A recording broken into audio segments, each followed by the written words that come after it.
Fire. Hello everyone, we are already at video number 30, and as discussed in video number 29, so what I promise is that we will be discussing still academic task 1 writing, but this time talking of multiple graphs like this.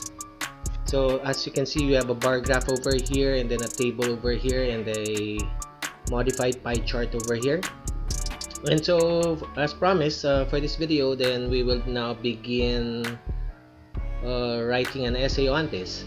If you'll notice, the figures are related to coronavirus cases in North Dakota. So you might just want to pause the video if you haven't seen video number 29, just to see the details of this graph. But from here on, I will now begin writing. So this is from the North Dakota Department of Health Division of Disease Control. Alright, that was taken March 28, 2020. So this is therefore in the past tense. So in a study conducted in North Dakota during the early stages of the coronavirus pandemic there. Okay, North Dakota Department of Health. It can be seen. We'll have to mention that the North Dakota Department of Health measured by the state Department of Health. And then what division is that? Division of Disease Control. Disease Control reported on March 28, 2020. The information was gathered in the data provided there. There were actually 83 people who contracted the virus in the time of this particular study. Let's in a study conducted on 83 confirmed cases in North Dakota during the early stages of the coronavirus pandemic. Alright, so and then in video 29 we already had a overview statement, so there it is. Based on this early study of okay, let's just take this away. Based on this early study, it is apparent that majority of the infected cases were contracted either through community spread or through traveling in and out of the state, with the virus apparently not discriminating on any gender, striking males and females near equitably, and people in their young adult stage to middle age stages being the most representative of the case counts. So we are now moving on into the body paragraph, just 2 body paragraphs, and that's the end of it. Alright, as shown in the table, so we will discuss the table first. So let's group the community spread and close contact together. Human to human transmission there accounted for a vast majority of infections, with 32 cases having been due to a community spread, while 7 cases reported being in close contact with an infected person. So, and then let's move to travel and possible travel. Okay. Travel accounted for a number of infections as well.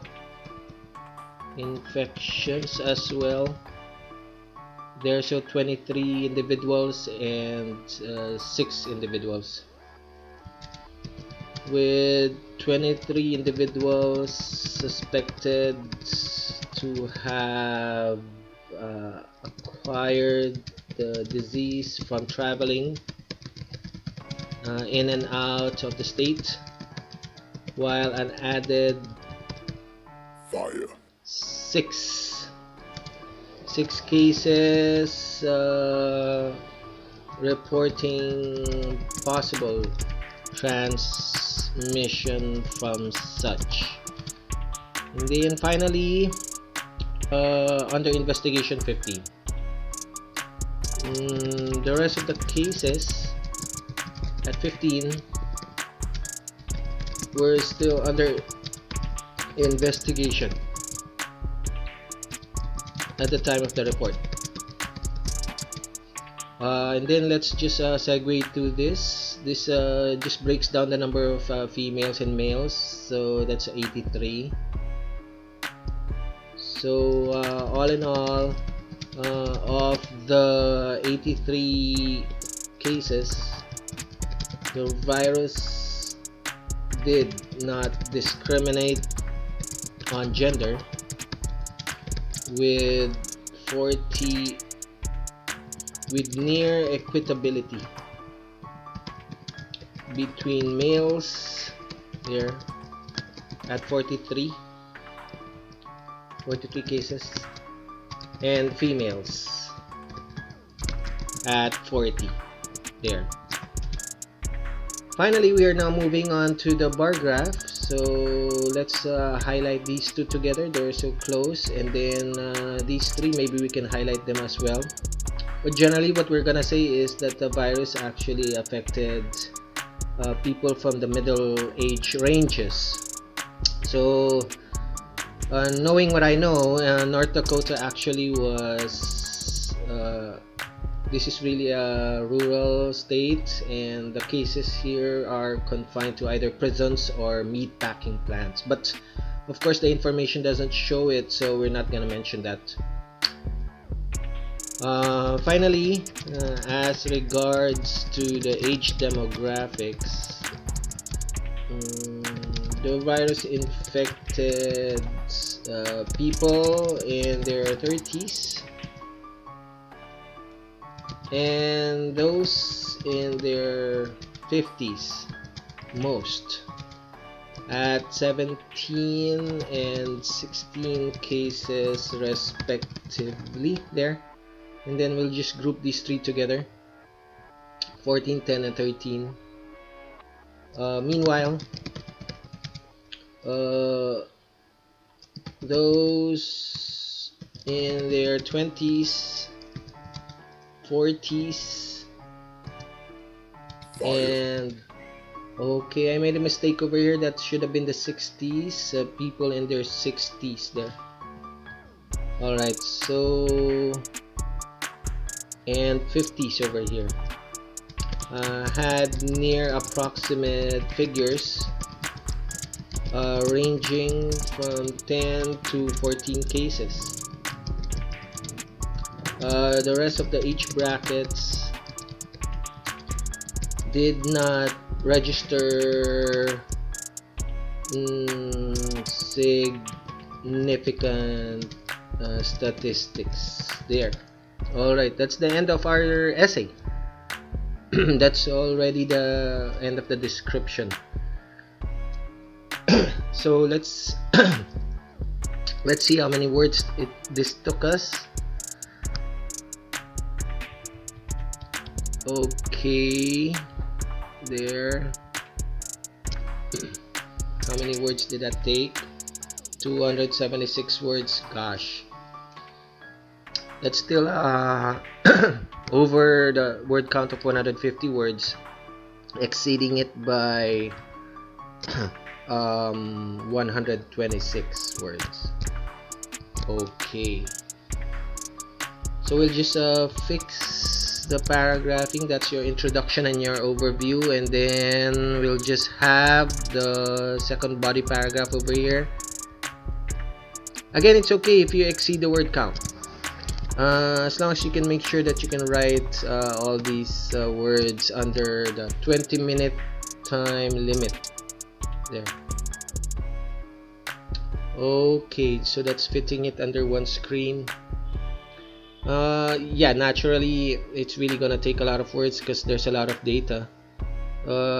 If you had wanted to reduce the word count further, then maybe you can choose to improve on the cluster by particularly in this first body paragraph when we were describing the table. Maybe we could just choose to ignore a lot of the lesser figures. But what happened here is, like, for example, the 32 cases plus the 7 cases, we actually clustered them together together with the 23 cases and the added 6 cases, so we clustered them together. So the decision in writing this essay was we would include even these insignificant figures, but like I said, it's okay. It's okay if you exceed the word count at 150 words, as long as you can ensure that you can write the essay in merely 20 minutes. Okay, so if there are any questions, please feel free to just comment in the comment boxes below, and don't forget to click subscribe and just support the channel, guys, because this is for your respective dreams of making it abroad. Okay, so I'll see you in the next video. Thank you everybody, and have a good day.